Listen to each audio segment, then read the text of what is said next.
Global climate change brings with it the increased risk of flooding around the world.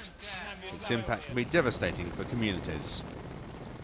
Delegates who deal with flooding issues around the world gathered at Wilton Park in the UK to discuss how to prepare for the impact of floods.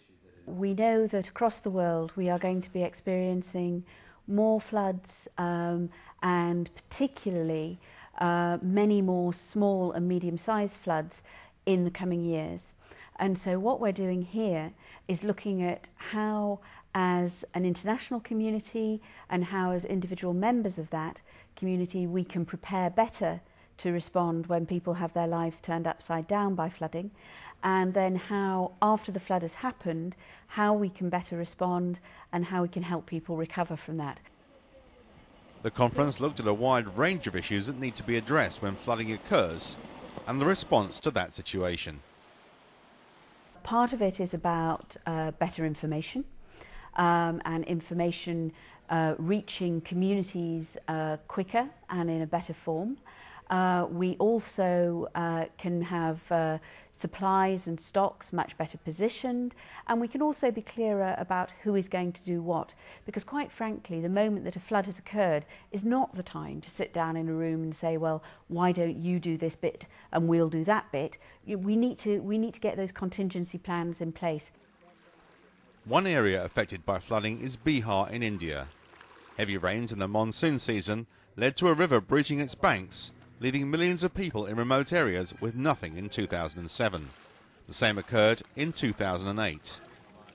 Local officials say that measures to help those caught up in this take time to put into place, but change is happening. It is the pre-disaster situation which really brought about the disaster, you see.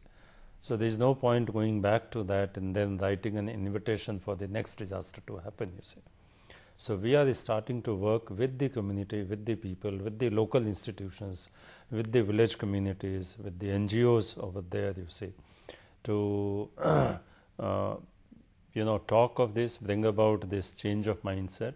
And we are starting with 4 key issues of housing, livelihood, microfinance and good governance to begin with, you see.